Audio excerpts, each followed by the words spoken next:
नमस्ते दोस्तों। आज सुनिए हिंदी की प्रतिष्ठित लेखिका पूर्णिमा मित्रा जी की लिखी हुई कहानी पासा पलट गया। रिश्तों पर आधारित पारिवारिक कहानियाँ पूर्णिमा मित्रा जी के लेखन की विशेषता है। तो सुनिए कहानी मेरी आवाज़ में। मैं हूँ सीमा सिंह। आज सवेरे ही गुप्ता जी के घर में चहल पहल शुरू हो गई थी। उनकी इकलौती बेटी शालिनी को देखने गर्ग दंपत्ति अपने बेटे शैवाल के साथ आ रहे थे। यूं तो शालिनी के लिए ये आम बात थी, किंतु उसकी माता के लिए ये किसी छोटे मोटे पर्व की तरह होता था, क्योंकि आने वाले के स्वागतार्थ उन्हें क्या नहीं करना पड़ता था। पकवान बनाने से लेकर पूरे घर की साज सज्जा तक। निर्धारित समय पर गर्ग तथा उनकी पत्नी मैं शैवाल के दाखिल हुए। शालिनी की माँ उनके स्वागतार्थ बिछी जा रही थी और शालिनी की तारीफ में कुछ ना कुछ कहे जा रही थी, क्योंकि वे चाहती थी कि अपने दायित्व से वे समय पर निवृत्त हो जाएं। जाने यही शायद शालिनी की किस्मत बनकर आए हों, और अब तक वे हर लड़की वालों की सेवा पूजा यही सोचकर तो तहे दिल से करती रही हैं। ना जाने कौन शालिनी की किस्मत का उद्धारक हो। प्रारंभिक औपचारिकता के बाद गुप्ता जी से बेटी को बुलाने के लिए श्रीमती गर्ग ने कहा। किसी पूर्व निर्धारित नाटक की तरह शालिनी इस औपचारिकता से भली भांति परिचित थी। उसे ये भी अच्छी तरह मालूम था कि कितने कदम गिनकर किस गति से उसे चाय नाश्ते की ट्रे थामे लड़के के समक्ष किस कोण से जाकर खड़े होना है, तथा कितना शर्माना एवं मुस्कुराना है, तथा किस तरह वहाँ पर खड़े रहना है, क्योंकि बिना आज्ञा के बैठने की अनुमति जो नहीं थी। पर्दा उठने की घंटी सुनकर जिस तरह नाटक के पात्र सतर्क हो जाते हैं, ठीक उसी तरह मुस्तैद भाभी भी श्रीमती गर्ग का इशारा समझ गई और वे शालिनी को आने के लिए आमंत्रित करने लगी। आज शालिनी को विशेष रूप से सजाया संवारा भी गया था, क्योंकि ना जाने कौन इसका भाग्य विधाता बनकर आ जाए, और वही हुआ। शालिनी हाथ में ट्रे लेकर दाखिल हुई। कनखियों से उसने अपने संभावित भाग्य विधाता को देखा और शर्म से आंखें झुका लीं, शायद इस डर से कि मन के कोई भाव चेहरे पर न उभर आए, जिन्हें पढ़कर आगंतुक किसी प्रकार का अर्थ न निकाल सकें। शालिनी ने बड़ी सभ्यता से ट्रे को सेंटर टेबल पर रखा, फिर आगामी आदेश के इंतज़ार में सहम कर खड़ी हो गई। कुछ सकुचाई और सिमटी सी अपने पल्लू को हाथ में लेकर किसी उलझी हुई पहेली को हल करने की सी मुद्रा में खड़ी रही थी। शायद ज़्यादा कुछ सोच भी नहीं पाई होगी शालिनी कि तभी अजीब से शोर से वचकचाई। गर्ग साहब का लड़का शालिनी को देखकर एकदम से फूट पड़ा। क्या यही है लड़की? क्या इसी को दिखाना था आपको? नहीं करनी मुझे इस काली कलूटी भैंस से शादी। मैं इस काली कलूटी लड़की से शादी करने के बजाय कुंवारा रहना पसंद करूँगा। कम से कम आपको कुछ तो मेरे स्टेटस का ख्याल करना चाहिए था। अगर यूं मुझे किसी भी ऐरी गैरी लड़की से शादी करनी होती तो मेरे लिए लड़कियों की कोई कमी नहीं थी। आप लोगों ने मुझ जैसे वेल इस्टेब्लिश्ड लड़के को दामाद बनाने का सपना भी कैसे देख लिया? आप लोगों ने क्या समझा मैं आपकी इस काली भैंस से शादी कर लूँगा?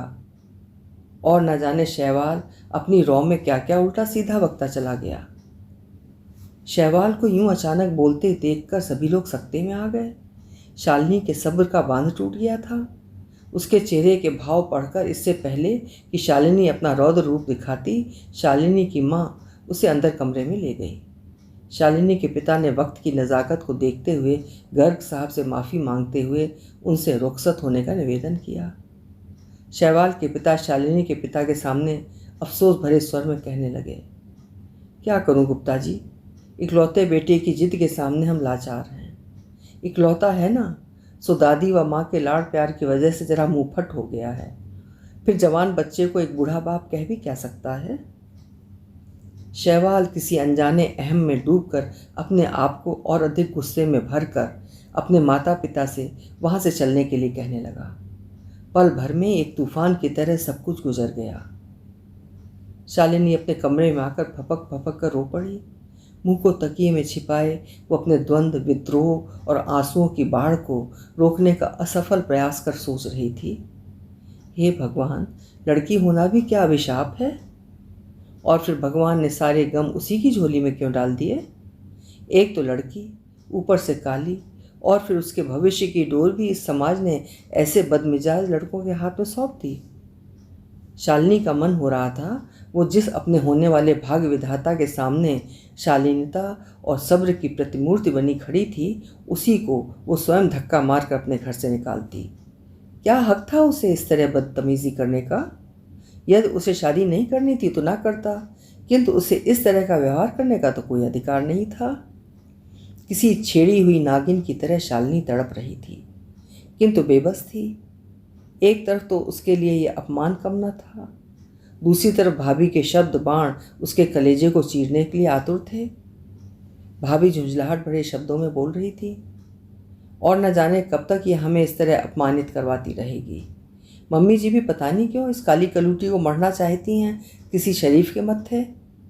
अरे ऐसी अभागिनों के भाग्य में नहीं होती शादी। और तो और आज इस अभागिन के पीछे इन्हें और मुझे ऑफिस से एक दिन की छुट्टी लेकर यूं ही उसे बर्बाद करना पड़ा। तभी शायद शालिनी के पापा की आंखों में उतर आए गुस्से को देखकर भाभी अंदर के कमरे में खिसक ली। गुप्ता जी ने शालिनी के कमरे में प्रवेश किया। अपनी बिटिया के आंसू पोंछकर उसे कहने लगे, बेटी बुरा मत मानना, ये तो तुम्हारी अग्नि परीक्षा थी और इस अग्नि परीक्षा से तो हर एक सीता को गुजरना पड़ता है। किस लिए पिताजी? उस शैवाल जैसे रावण के लिए, जो अपने पद और पैसे के अहम में यह भी भूल गया कि रूप के अतिरिक्त और भी गुण होते हैं लड़कियों में, शील और शालीनता के, विद्वता के, शिष्टाचार के। क्या इनके कोई मायने नहीं होते पिताजी? ये कहकर शालिनी अपने पापा के सीने में अपना मुंह छुपाकर रोने लगी। दुखी गुप्ता जी अपनी आंखों में उतर रहे आंसुओं को छिपाने का प्रयास करने लगे। शालिनी अपने कमरे में चली गई। घर में मातम का सा माहौल उतर आया था। जहाँ सुबह उत्साह और जोश था, वहीं सबके चेहरे पर अवसाद था। रात हो चली, किसी का खाना भी खाने का मन नहीं कर रहा था। सभी यंत्रवत अपने कामों में लगे थे। न जाने कब सभी धीरे धीरे अपने अपने शयन कक्ष की ओर चल पड़े। शालिनी की माँ इतना भी साहस नहीं जुटा पा रही थी कि अपनी बेटी का कुछ तो दुख हल्का कर पाती। वे उसकी दुखी रग को और नहीं छेड़ना चाहती थी, सो दुखी मन से वो भी सो गई। शालिनी के मन में घोर द्वंद्व चल रहा था। ऐसे जीने से तो मर जाना ही बेहतर है। बार बार उसे लग रहा था, और कब तक वो इस तरह अपमान के घूंट पीती रहेगी। बस एक बार की मौत उसे हर दुख से छुटकारा दिला देगी। शालिनी अपने इसी अंतर्मन के पागलपन में उठी और कमरे में पड़ी टिक 20 की बोतल उठा लाई। इसी रॉ में बैठकर अंतिम पत्र अपने पापा मम्मी के नाम लिखने लगी। डियरेस्ट पापा और मम्मी, मैं आप लोगों को अब और दुखी नहीं करना चाहती और ना ही अब मैं और अधिक सहन कर सकती हूँ। इसलिए मैं आप सभी से दूर उस भगवान के पास जा रही हूँ जिसने मेरी किस्मत इतनी गंदी लिखी है। वहाँ जाकर उससे हिसाब किताब करूँगी और पूछूँगी किस बात की सज़ा दे रहा है वो मुझे इस तरह अपमानित करवा कर। और यदि वश में हुआ तो उसका मुंह भी कालिक से पोत दूंगी और कहूँगी, अगर तुझमें हिम्मत है तो तू भी मेरी तरह थोड़ी सी पीड़ा को भुगत कर देख। मेरे अच्छे पापा और मेरी अच्छी मम्मी, मेरी इस धृष्टता को माफ़ करना, और हाँ, मैं अपनी भाभी को भी माफ़ करती हूँ उनकी जली कटी बातों के लिए, क्योंकि ये मेरे दुख दर्द क्यों बांटती? उनका अधिकार तो सिर्फ अपने दुख दर्दों पर ही है। मेरे सुख दुख तो मेरे लिए ही हैं। ऐसे में यदि मेरी वजह से उनका भी अपमान हुआ है तो इसमें दोषी तो मैं ही हुई ना। अतः मैं अपने आप को इन सब जंजालों से मुक्त कर रही हूँ और साथ ही आपको भी। मैं अपनी इच्छा से आत्महत्या कर रही हूँ। कृपया मेरे घर वालों को परेशान ना किया जाए। आपकी हतभागी बेटी शालिनी। शालिनी ने पत्र समाप्त किया और उसको मोड़कर अपने तकिए के नीचे रख पास ही पड़ी टिक 20 की बोतल उठाकर खोलने लगी, अपने हलक में उड़ेलने के लिए। उसका संपूर्ण अतीत और उसके अपने सभी सपने उसकी आंखों के सामने एक बार ही तैर गए। शालिनी ने अंतिम साहस बटोर कर टिक 20 की बोतल खोली और मुंह में डालने लगी कि तभी कमरे का दरवाज़ा खुला और उसके पापा अंदर दाखिल हुए। शालिनी पापा को देखकर एकदम घबराई और हड़बड़ाहट में बोतल को अपने मुंह में उड़ेलने की कोशिश करने लगी। गुप्ता जी हालात की नज़ाकत देखकर समझ गए और उन्होंने बिना देर के झपट कर शालिनी से टिक 20 की बोतल छीन ली। उसका मुंह अपने हाथ में ऊपर किया। इस छीना झपटी में टिक 20 की सारी बोतल शालिनी के मुंह में न जाकर जमीन और शालिनी के कपड़ों पर बिखर गई। शालिनी बुदबुदाई, नहीं पापा, अब मैं और नहीं जीना चाहती, मुझे मर जाने दीजिए। गुप्ता जी ने उसे सीने से लगा लिया। वे शालिनी के बाल सहलाते हुए समझाने लगे, नहीं मेरी बच्ची नहीं, ऐसा कभी मत करना। तुम शैवाल जैसे लोगों से घबरा गई? अरे बिटिया, संसार बहुत बड़ा है और इसमें अच्छे लोग भी हैं। तुम्हें तो अभी बहुत कुछ करना है ज़िंदगी में, और वक्त आने पर लोगों को दिखा देना है कि अच्छी सीरत वाले अच्छी सूरत वालों से बहुत ज़्यादा कर सकते हैं। इस दुनिया में तुम इतनी बेबस नहीं हो शालिनी, जितनी तुम अपने आप को समझ रही हो। तुम अपना ध्यान कुछ करने में लगाओ, अपनी प्रतिभा को इसके चरम पर ले जाओ। एक वक्त आएगा जब यही दुनिया जो तुम्हारे सामने पहाड़ बनकर खड़ी है, तुम्हारी शख्सियत के सामने बौनी हो जाएगी।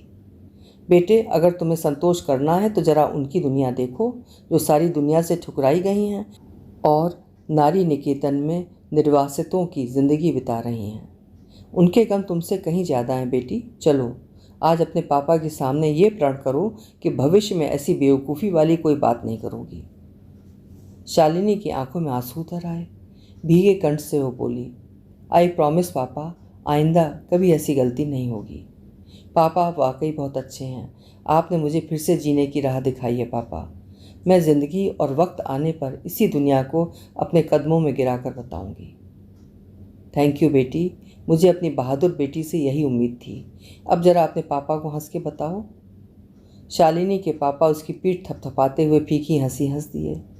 रोती हुई शालिनी के आंसू गालों पर थम गए थे। उसने एक विश्वास के साथ अपनी पापा की आंखों में आंखें डाली और बेसाख्ता उसके मुंह से हंसी फूट पड़ी। उसके बाद गुप्ता जी शालिनी को अपने कमरे में ले गए और बड़े प्यार और दुलार के साथ उसे खाना खिलाकर सुला दिया। अगले दिन सुबह शालिनी के लिए नया सवेरा लेकर आई थी। अब उसमें एक नया विश्वास जागृत हो चुका था। पापा ने उठते ही उससे सुप्रभात किया। शालिनी को ऐसा लगा जैसे आज का प्रभात वास्तव में शुभ हो। आज से उसे एक नए जीवन का सूत्रपात करना था। उसने अपने पापा को फैसला सुनाया, पापा, अब तक आपकी बेटी एक डरी हुई सहमी हुई बेटी थी, जिसे ज़माने की रीतियों ने एक सभ्य शालिनी और डरी हुई शालिनी बना रखा था। लेकिन वो सभ्य शालिनी और डरी हुई शालिनी मर गई। अब ये शालिनी है जो हिम्मत, दृढ़ निश्चय और आत्मविश्वास से परिपूर्ण होकर दिखाएगी। देखना पापा, आपकी बेटी IPS ऑफिसर बनेगी और देश के दुखी और पीड़ित इंसानों की सेवा करेगी। शालिनी के पापा अवाक उसका चेहरा देखने लगे, फिर आंखों में आंसू भरकर बोले, I am proud of you बेटी। भगवान तुम्हारी इच्छा पूरी करें। आप तो केवल अपना आशीर्वाद दीजिए और बाकी काम तो मेरा हौसला और नया आत्मविश्वास कर देगा। अब मैं फिर से कमज़ोर नहीं होना चाहती। गुप्ता जी शालिनी के इस नए रूप को देखकर गदगद हो गए। हाँ पापा, आप आशीर्वाद दें ताकि मैं अपना सपना पूरा कर सकूं। उन्होंने उसके सिर पर आशीर्वाद का हाथ फिराया। समय बीतता गया। शालिनी अपने दृढ़ इरादों को पूरा करने में लगी हुई थी। अब उसकी दैनंदिनी बदल गई थी। वो मेहनत में जुट गई थी और अपना खाली बचा समय वो अपनी सहेली अपर्णा के साथ गुजारा करती थी। अपर्णा LLB कर रही थी। अपर्णा आगे चलकर वकील बनकर प्रैक्टिस करना चाहती थी। शालिनी तथा अपर्णा दोनों ही जुटी हुई थी। समय बीतता गया। तभी एक दिन अपर्णा ने शालिनी को बताया कि आज उसे लड़का देखने आ रहा है। रईस है, हैंडसम है और साथ ही अपर्णा ने अपनी हौसला अफजाई के लिए शालिनी को भी कह दिया कि आज वो उसके साथ रहे।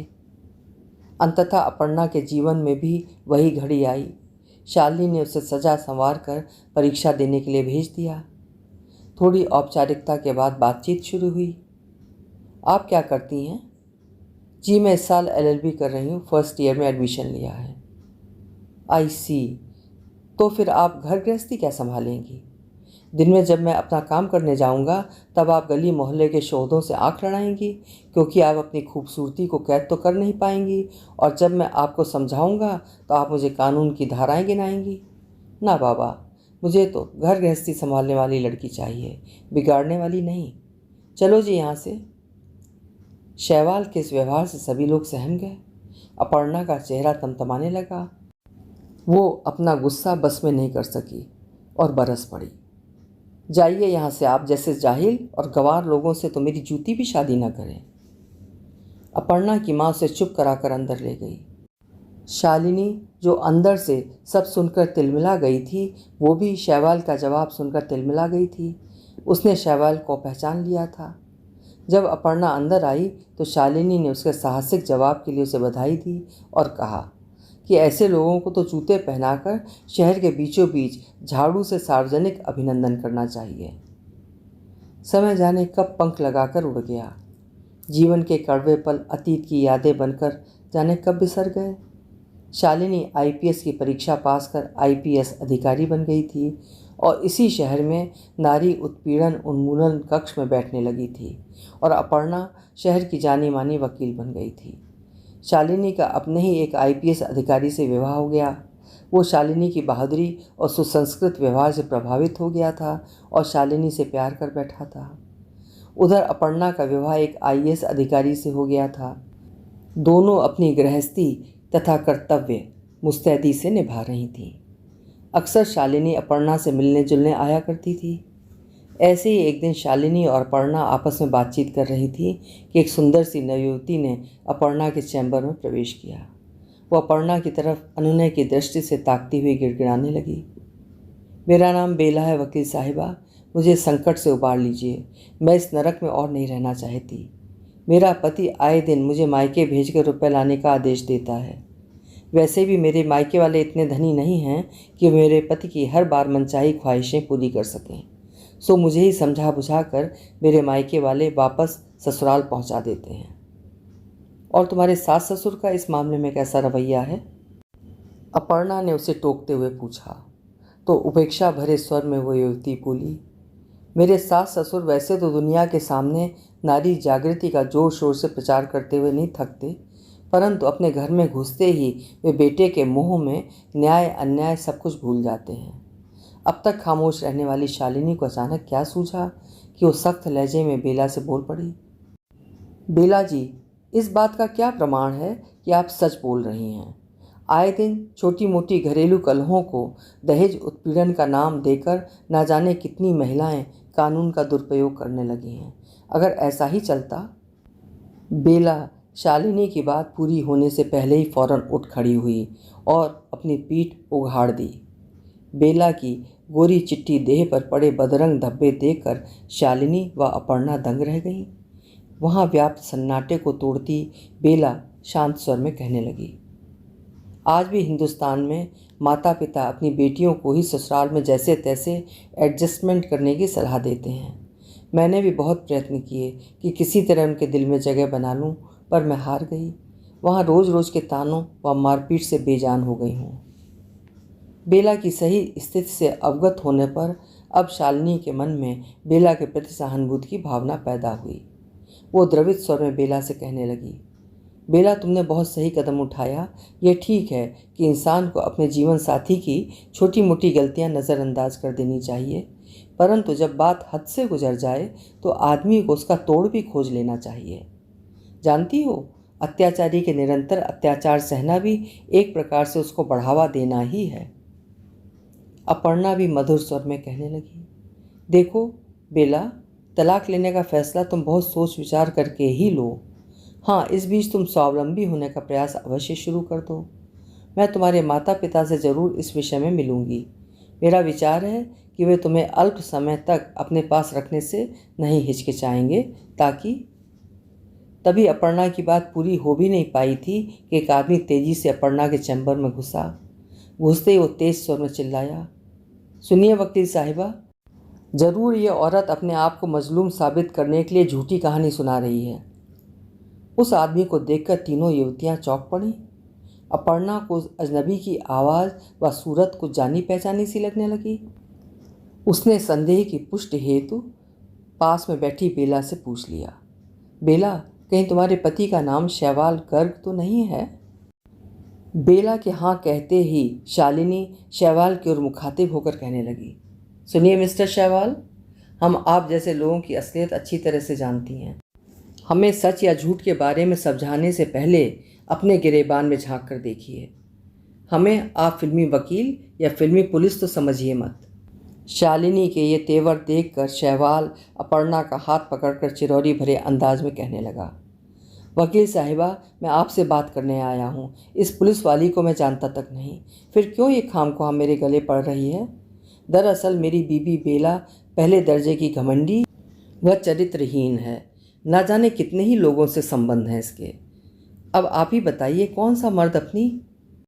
अपर्णा ने झटके से अपना हाथ छुड़ाते हुए शैवाल को कड़ी नज़र से ताका, फिर बोली, मिस्टर गर्ग, जब मेरे घर वाले आपको मेरा हाथ पकड़ने का अधिकार दे रहे थे तो मालूम है आपने हमारे साथ कैसा सलूक किया था। आप मुझे और शालिनी को सहज ही भूल सकते हैं, परंतु हम तो ताउम्र आपके दुर्व्यवहार को नहीं भुला पाएंगी। बेहतर है आप यहाँ से तशरीफ़ ले जाएं। अगर आपको कुछ कहना सुनना ही है तो कोर्ट में कहिएगा, यहाँ बैठकर हमारा समय नष्ट मत कीजिए। शैवाल मंद गति से उठा ही था कि अपर्णा ने उसे सुनाते हुए कहा, और हाँ, कोर्ट का फैसला होने से पूर्व आप दोनों कहीं दूसरी जगह शादी भी नहीं कर सकते, वरना कानून की दृष्टि में आप मुजरिम करार कर दिए जाएंगे। अपर्णा और कुछ कहने वाली थी कि शैवाल लंबे लंबे डग भरता हुआ चैम्बर से बाहर निकला। उसे यूं रफू चक्कर होते देख अपर्णा मुस्कुरा दी, पर शालिनी के चेहरे पर एक अनोखी चमक उभर आई। अपनी जीत का एहसास होने पर उसका मन मयूर मन ही मन थिरकने लगा। अभी आप सुन रहे थे पूर्णिमा मित्रा जी की स्त्री विमर्श और स्त्री सशक्तिकरण पर आधारित कहानी पासा पलट गया। आशा है कहानी आपको पसंद आई होगी। कमेंट में लिखकर ज़रूर बताइएगा। कल फिर मिलते हैं। नमस्कार।